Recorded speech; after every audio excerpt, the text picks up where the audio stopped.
In just a moment, Sleep No More. But first...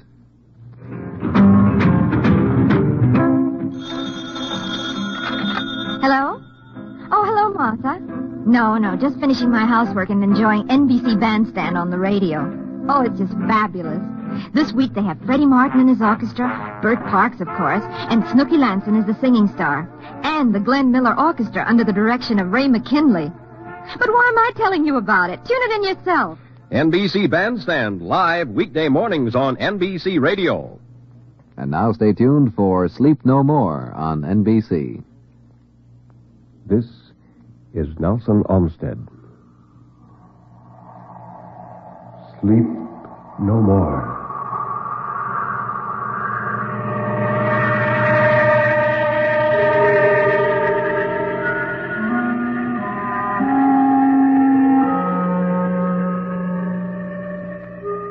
Sleep no more. Turn down the lights. Sink back in your chair and don't look into the shadows. In the shadows, there may be moving things. Tonight, it may be you will sleep no more.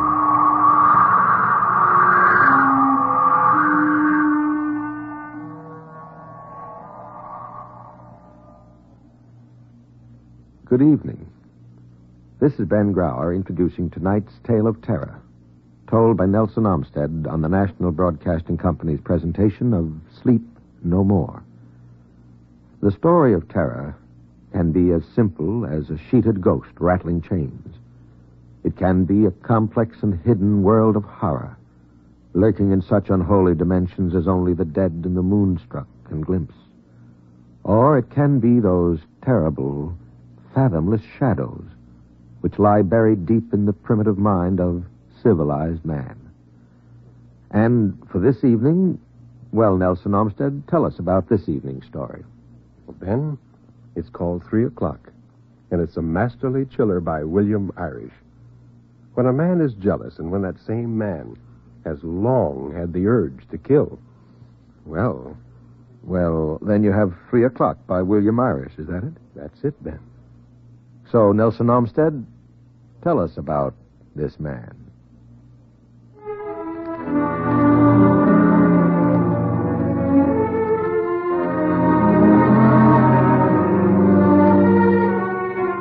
She had signed her own death warrant. He kept telling himself over and over that he wasn't to blame. She brought it on herself. He had never seen the man, but he knew there was one. He had known for 6 weeks now.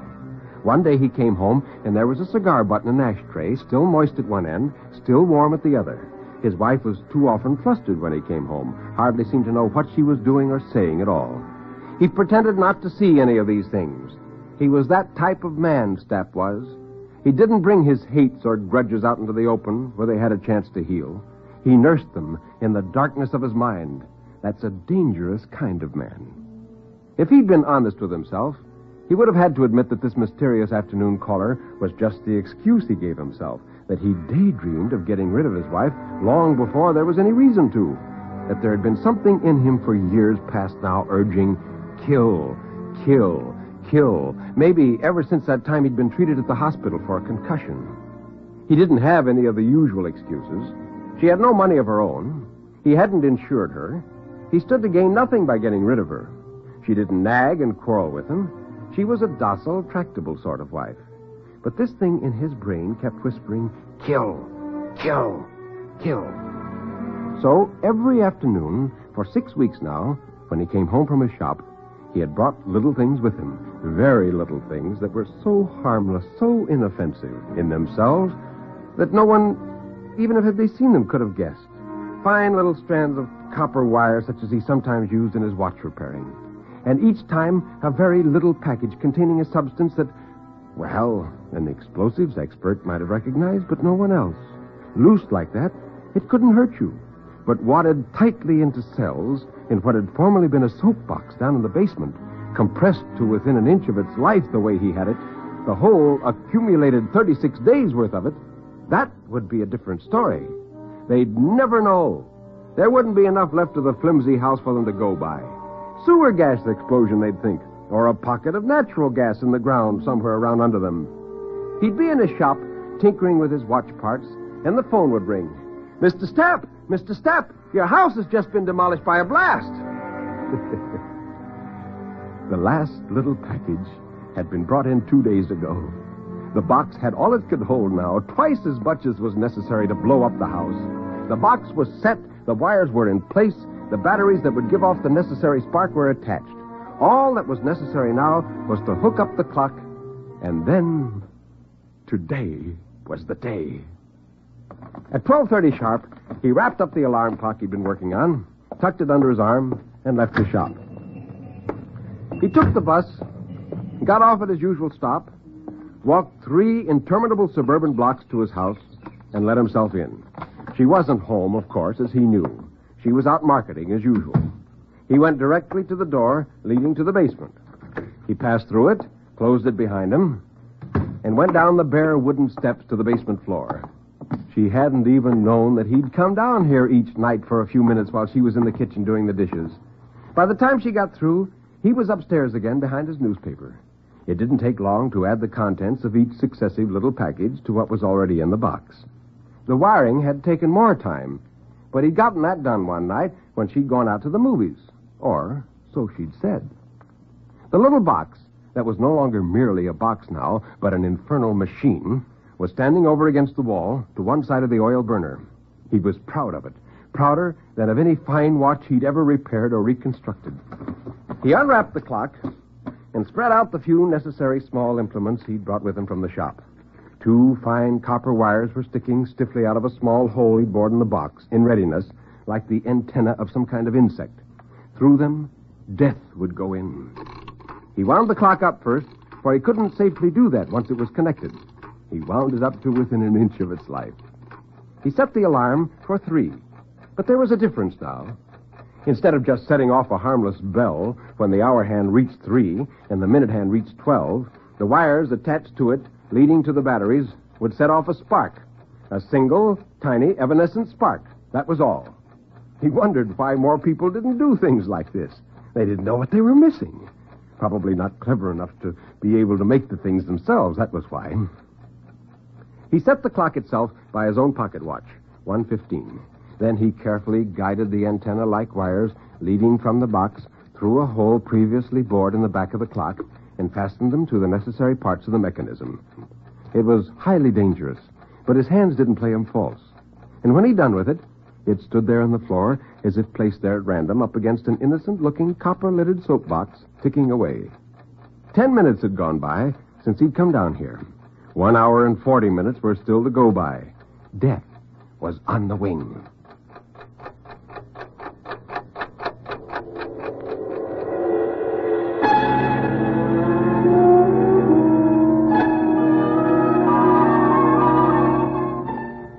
He smiled a little and went on up the stairs, not furtively or fearfully, but like a man does in his own house, with an unhurried air of ownership, head up, shoulders back, tread firm. As he opened the basement door and stepped out into the ground floor hall, someone jumped on him, caught him brutally by the throat with one hand, flung him back against the wall, and pinned him there. And then the man struck out at him, hit him a stunning blow on the side of the head with his free hand. Stapp's senses dulled into a whirling flux for a minute. And before they had cleared, a second man had leaped down from up the stairs from one of the rooms above, and he said, "Hurry up! Get something to tie him up with, and let's get out of here!" "Oh, good Lord, don't tie..." Stapp tried to say, clawing at his own throat to free it. He wasn't fighting the man off. He was only trying to tear that throttling impediment off long enough to get out what he had to tell him. But his assailant couldn't tell the difference. He struck him savagely a second time and a third time, and Stapp went limp there against the wall without altogether losing consciousness. The second one had come back already with a rope that looked like Fran's clothesline. Stapp was dimly aware of this rope going around and around him, crisscross, in and out, legs and body and arms. "Don't," he panted. And his mouth was suddenly nearly torn in two as a large handkerchief or rag was thrust in, effectively silencing all further sound. Then they whipped something around outside of that to keep it in and fastened it behind his head. And one of the men asked, "Where'll we put him?" "Well, leave him where he is." "No, I did my last stretch just on account of leaving the guy in the open. Let's shove him back down where he was." Well, this brought on a new spasm, almost epileptic in its violence. He squirmed and writhed and shook his head back and forth. They had picked him up between them now, head and feet, kicked the basement door open, and were carrying him down the steps to the bottom. They still couldn't be made to understand that he wasn't resisting, that he wouldn't call the police, that he wouldn't lift a finger to have them apprehended if they'd only let him out of here, with them. They deposited him on the floor by the pipe in the corner and lashed him in a sitting position there with an added length of rope that had been coiled in the basement. As the men left, one of them turned back and said, "Now take it easy, Bud. Relax. I used to be a sailor. You never get out of them knots." Stapp swiveled his skull desperately, threw his eyes at the clock one last time, and then, with the horrible slowness of a nightmare, the man turned and went out through the doorway. The basement door ebbed back into its socket with a minor click that to him was like the crack of doom.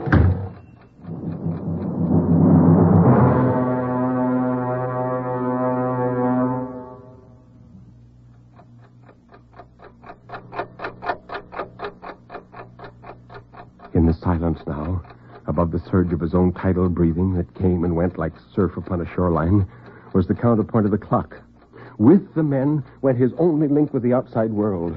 They were the only two people in the whole city who knew where he was at this moment. No one else, not a living soul, knew where to find him. Now what would happen to him if he wasn't found and gotten out of here by 3 o'clock? It was 25 to 2 now, and the clock was ticking so rhythmically, so remorselessly, so fast. Then, at 4 to 2, a door opened above without warning. Oh, blessed sound, oh, lovely sound. The front door this time, and high-heeled shoes clacked over his head like castanets. "Fran!" he shouted. "Fran!" he yelled. "Fran!" he screamed. But all that got past the gag was a low whimper that didn't even reach across the basement. His face was wet and dark with the effort it cost him, and a cord stood out at each side of his palpitating neck like a splint. The tap, tap, tap went into the kitchen, stopped a minute. She was putting down her parcels, and came back again. If only there was something he could kick at with his interlocked feet, make a clatter with. He tried hoisting his lashed legs clear of the floor and pounding them down again with all his might. Maybe the sound of the impact would carry up to her. All he got was a soft cushioned sound with twice the pain of striking a stone surface with your bare palm. An electrical discharge of pain shot up the back of his legs, coursed up his spine, and exploded at the back of his head like a brilliant rocket. Meanwhile, her steps had halted about where the hall closet was, and then she went on toward the stairs that led to the upper floor, faded out upon them, going up. She was out of earshot now, temporarily. But she was in the house with him, at least. That awful aloneness was gone. He felt such gratitude for her nearness. He felt such love and need for her. He wondered how he could ever have thought of doing away with her only 1 short hour ago. He saw now that he must have been insane to contemplate such a thing.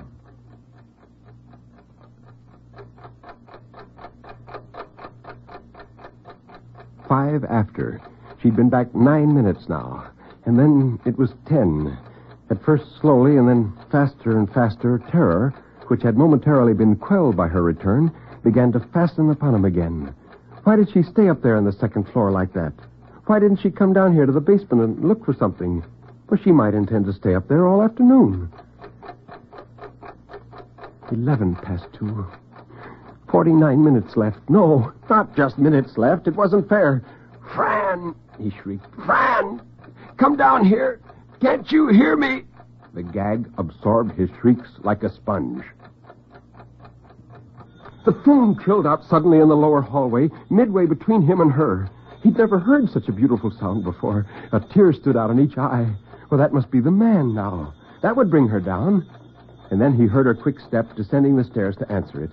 He could hear every word she said down there where he was. Oh, these cheap matchwood houses. "Hello? Oh, yes, Dave, I just got in now." And then... "Oh, Dave, I'm all upset. I had $17 upstairs in my bureau drawer, and it's gone, and the wristwatch that Paul gave me is gone, too. It looks to me as if someone broke in here while I was out and robbed us." Stapp almost writhed with delight. She knew they'd been robbed. She'd get the police now. Surely they'd search the whole place. Surely they'd look down here and find him. And then she said, "No, I haven't reported it yet. I suppose I should, but I don't like the idea. On your account, you know. No, I'm going to call up Paul at the shop. There's just a chance that he took the money and the watch with him when he left this morning. You come out then, Dave." There was a pause while she broke the connection. Then he heard her dial his shop number and wait while they were ringing. Of course, no one answered. In terrible silence, he screamed, "I'm right here under your feet. Don't waste time. For heaven's sakes, come down here." Finally, she hung up, and he heard her going up the stairs again, and he whimpered disappointedly. 1/2 hour and 9 scant minutes more left, and they ticked away with the prodigality of tropical raindrops on a corrugated tin roof. He kept straining and pulling away from the pipe that held him fast, and then falling back exhausted to rest a while, to struggle and to strain some more. How could ropes hold that unyieldingly? Each time he felt back weaker, less able to contend with them than the time before. For he wasn't little strands of hemp. He was layers of thin skin that broke one by one and gave forth burning pain and finally blood.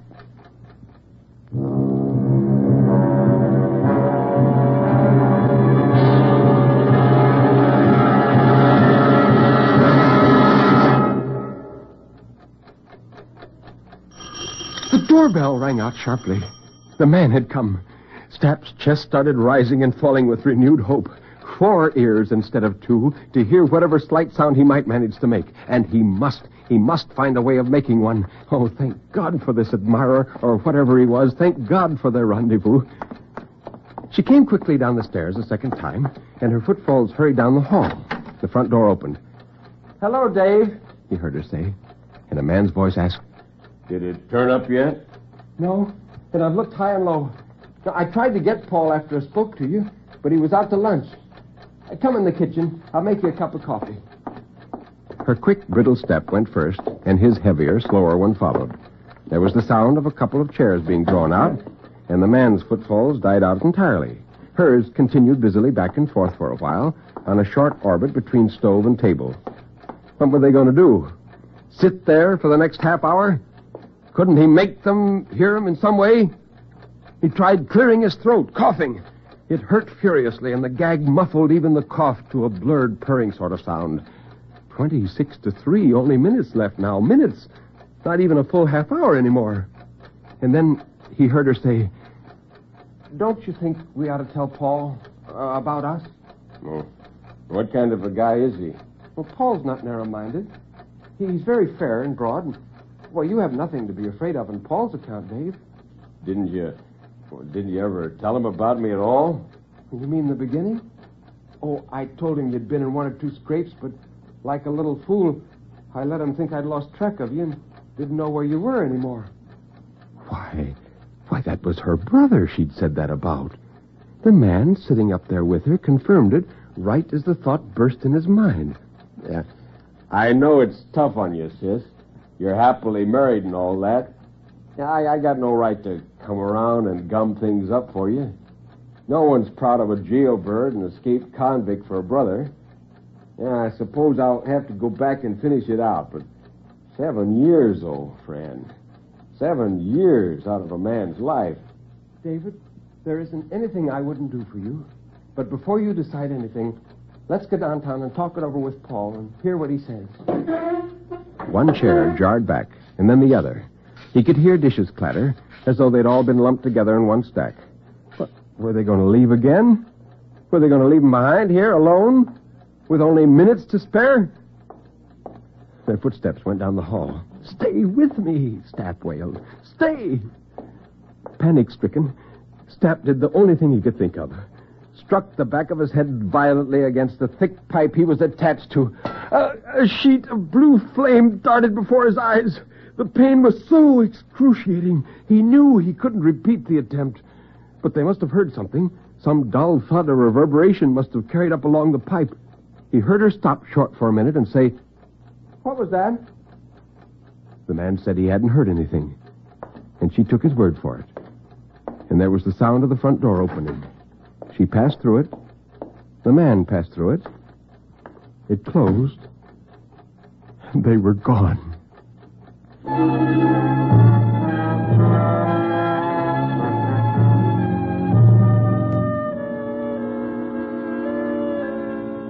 He was was left alone with his self-fashioned doom a second time.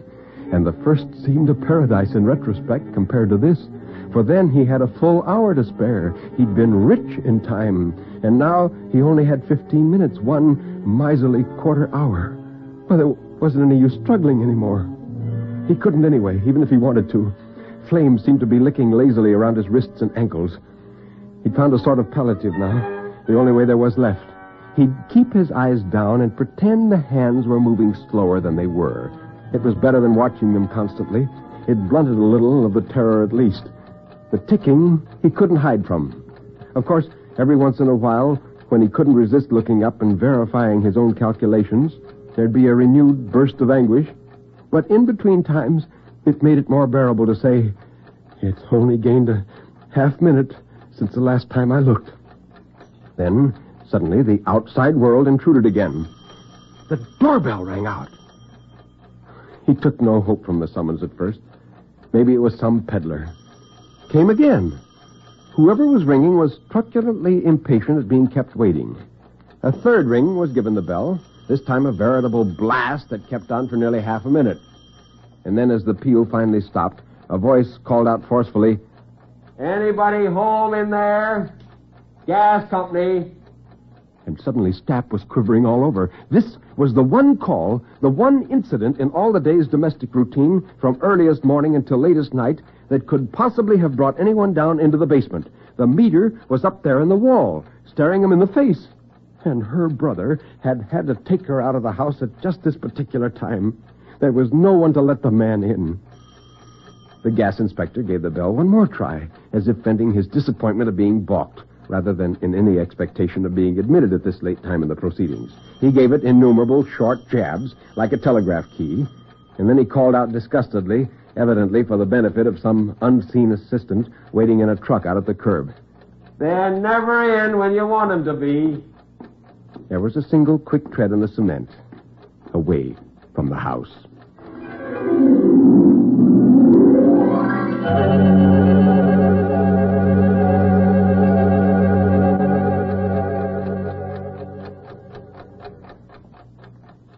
Stapp died a little.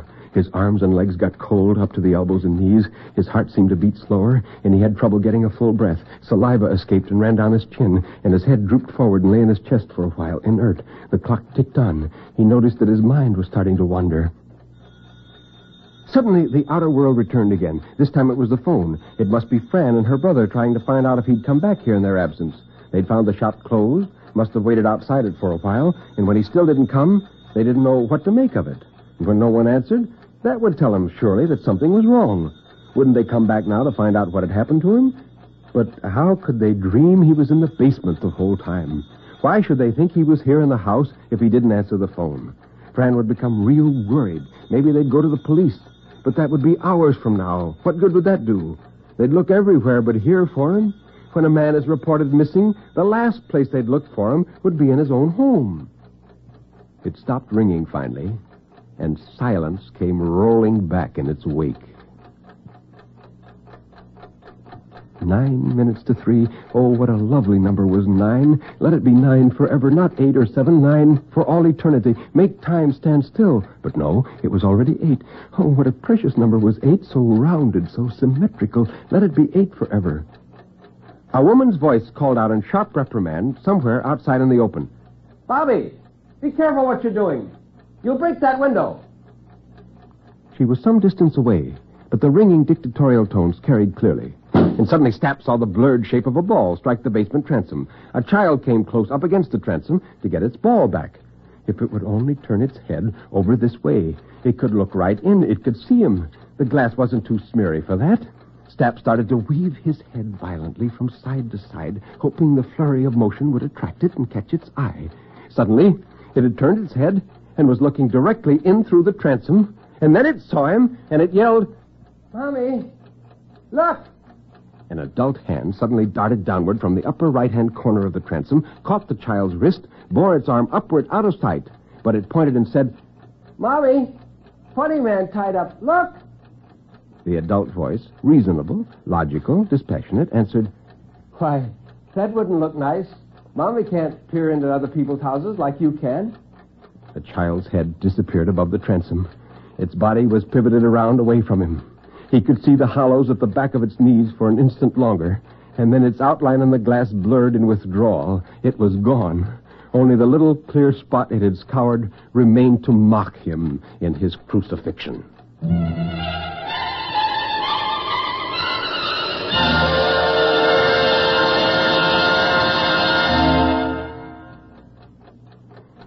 He rolled his head away from the window, back toward the clock finally. To his horror, it stood at 3 to 3.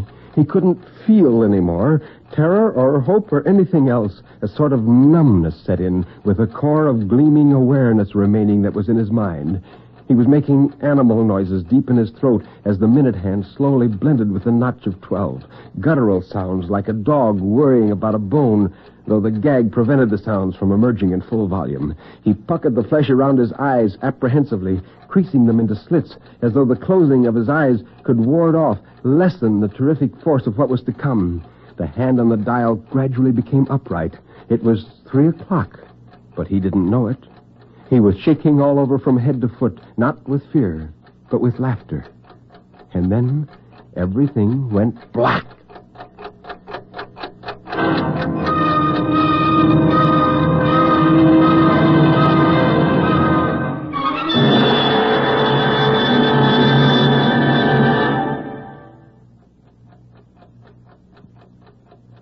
What's the matter with him, officer? What's the matter with him? It was Fran, and she was standing over him crying. The policeman was untying the hard, knotted ropes and taking the gag out of his mouth. The officer felt his pulse, and then he said, Well, he must have passed out, ma'am. But I think he'll be all right. We better get him to a hospital, though. The clock said 7:05. The cop got up, went over to the box, and kicked it idly with his foot. It shifted lightly along the wall a little and took the clock with it. And he asked, What's in this box? And Stapp's wife looked at it and answered, Nothing. Well, it used to have some kind of fertilizer in it, but only this morning I took it out and emptied it in the flowers I've been trying to raise in the back of the house. It's just an empty box.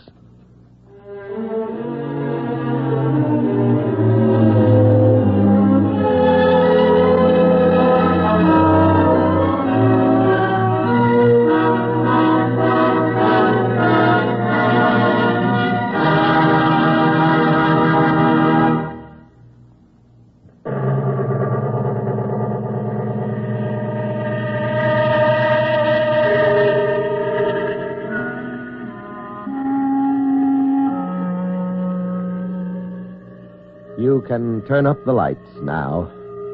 You can look around you. Nobody is there, really. Everything is all right, isn't it?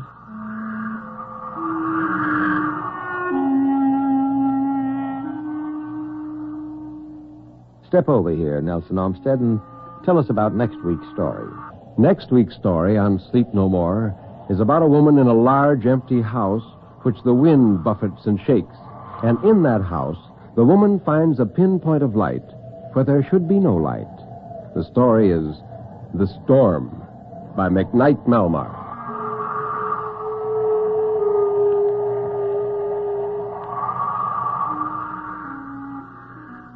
You have been listening to Sleep No More, an NBC Radio Network production directed by Kenneth McGregor.